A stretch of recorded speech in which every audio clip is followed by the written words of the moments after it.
Summer Game Fest was last week, and there is a lot I want to go over because there's a lot I'm interested in. But just because I'm interested in it doesn't mean I'm going to buy it on release because AAA games specifically are so expensive now. But I am excited for many things, and I personally think it's a pretty okay, I don't want to say it's a good time to be a gamer because with all the crap happening with AI and our consoles getting extremely expensive, but if you do happen to have the consoles already, you are sort of set, I guess, because there's some good things coming out. For the state of play, I am a Sony girl, so of course I watch the state of play, and I am interested in Wolverine. I thought the gameplay showcase looked interesting. It looks much more linear than Spider-Man, and that makes a lot of sense considering Wolverine's abilities and stuff.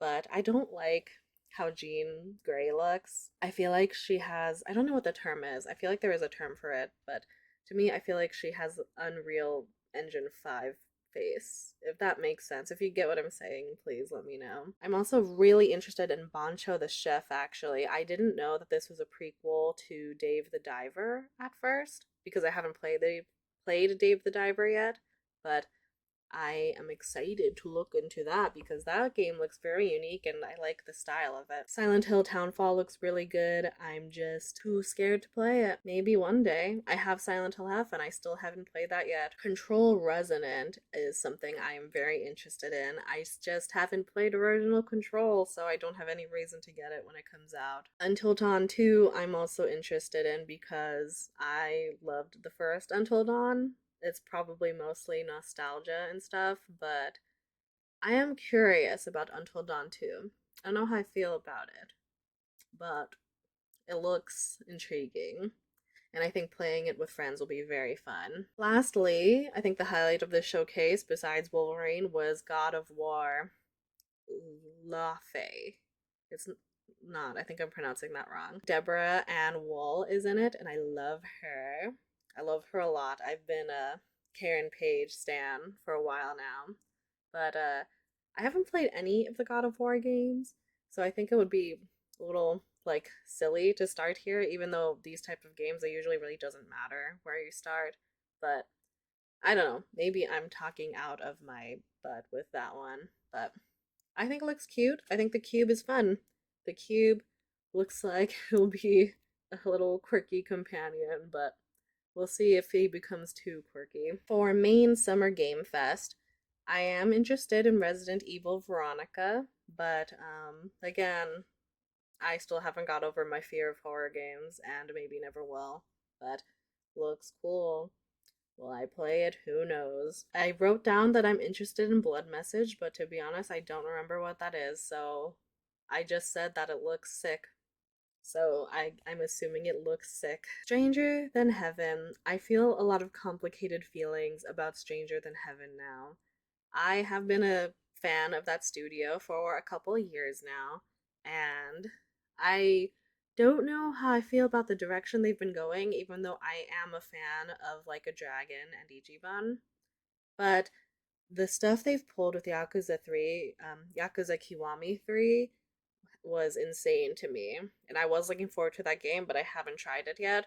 I want to try to play the original first, and the stuff they did with Tupac, man, like a little weird. I've always been iffy on like using dead people's likeness for stuff, and this is just it's strange. It's strange and it makes me feel really iffy and a little gross, and I don't know if I'm gonna play this on release anymore just because it's a little weird, even though I've been looking forward to it. Like it's just odd, but we'll see. I get that like at the end of the day, Tupac is dead, and his estate did approve it, but it really feels icky, you know. I'm intrigued by Crossfire. It's not really the type of game that I play anymore, but I think it looks interesting. Probably be a game that I get on sale though. What I am really looking forward to is The Wolf Among Us 2. I am so excited for The Wolf Among Us 2. That is something I will buy on release because I have just been looking forward to that game for so long. And it's been too long. I am due for a replay of that game just because like it's been a long time since I've played the first Wolf Among Us, but I'm so excited. The second one is finally coming out. And then, lastly, of course, I'm gonna play Final Fantasy VII Revelations. Uh, Rebirth made me feel a lot of things, sometimes bad because of how long it got. That's just the nature of open world games for you. But I don't know. Revelations looks like it's going to be even bigger, so we'll see how that goes. But I'm excited to play as Vincent Valentine. I'm excited to play as Sid. I'm excited to just like learn more about these characters. I'm excited to see Cloud tripping out again. It's gonna be a fun time, and I hope they're able to close off this trilogy well, and then maybe we could get like another new Final Fantasy game. But it's been a wild ride, and it's crazy to see it end next year. For Day of the Devs, which is like the indie section after Summer Game Fest, I am interested in four games. Tenebris Somnia.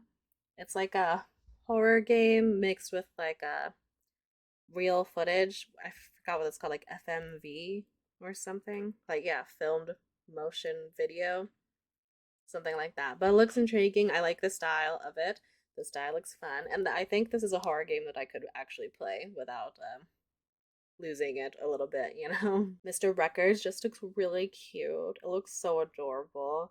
And yeah, I mean, it just looks cute. It looks like a fun game to just chill with. Apple Crumble looks really fun too. A cute little murder mystery. Well, possible murder mystery, I'm assuming, with your grandma.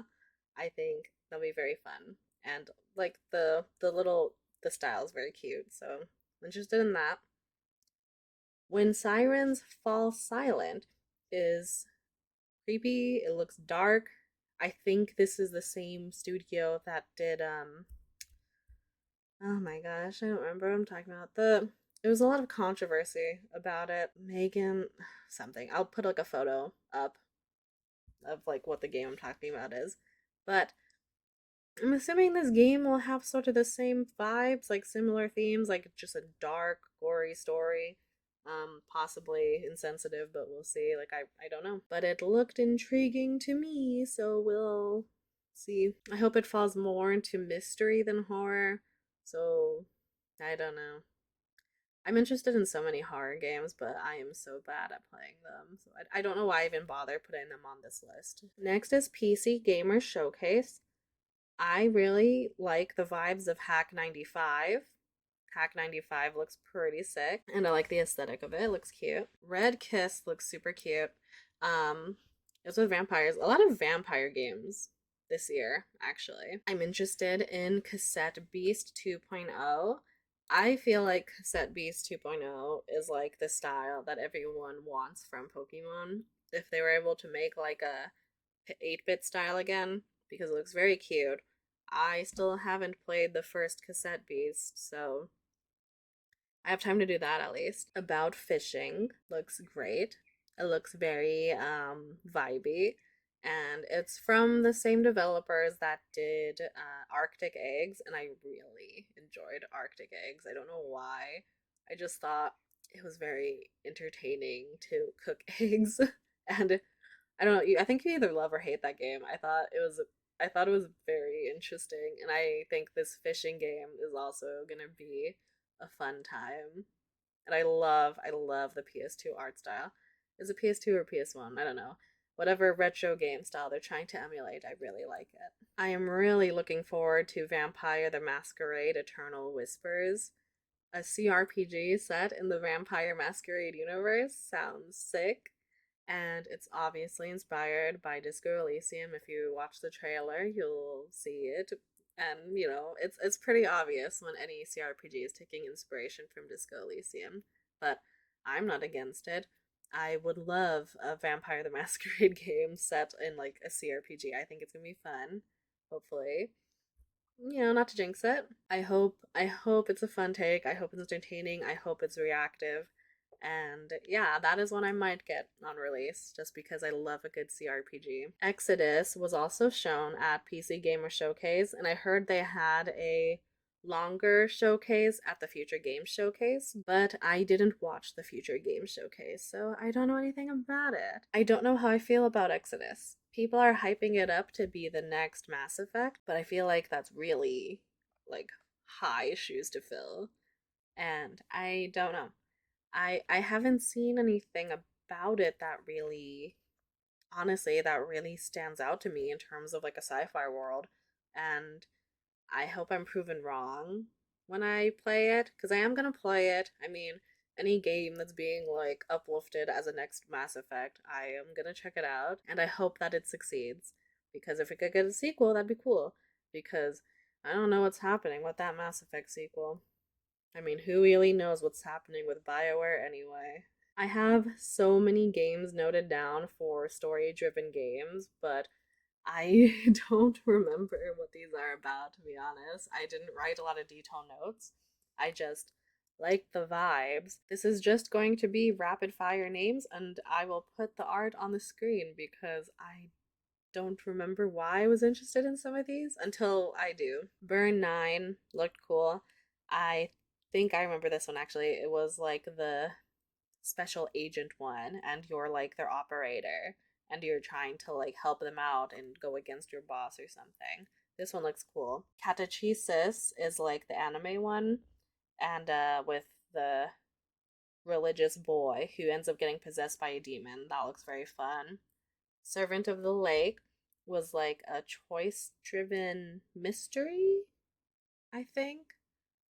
Looked cool. Penguin Colony has the same vibes as like Arctic Eggs and about fishing.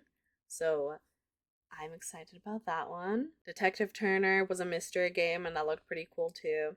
So many really good indies at the story driven games showcase. Like really, really good stuff. Even if I'm not describing them well, you should check out the story driven games showcase because I was intrigued by so many games in that showcase. The next two are ones I'm really interested in. I am so excited for Grave Seasons. To explain Grave Seasons first, it is like a farming sim, but also murder mystery. So you are in this town doing your thing as a farmer, but then murders start happening, and you have to figure out what is happening. And sometimes you can even romance people, and sometimes you can romance the murderer, which is crazy. And I love the drama, and I want to romance the murderer really badly. The last showcase I'm going to go over is the Southeast Asian Games Showcase, the first of its kind. And honestly, a lot of these were added because they're Filipino. I'm Filipino. This is sort of like the joke amongst our culture that any celebrity that's Filipino, we immediately start supporting. And you know what? It's the same thing for games. I see a game that's Filipino, I have to add it to my wish list and I have to try it. Lost and Found is about a little dog character. They're like anthropomorphic animals, and you are a dog running a lost and found shop and you are returning items to people, but sometimes you can return the wrong item to people and it looks so cute. Meaningless Random Numbers looks funky and I am excited for that one. It's like a gambling game. Sort of I don't want to just say every gambling game is like a Balatro like cuz it's not. Balatro isn't even really gambling, so what am I talking about? But yeah, it's has very unique vibes and it's I love the art direction in it and I definitely want to try it. I can't imagine it being too expensive, so it is definitely something I could buy on release.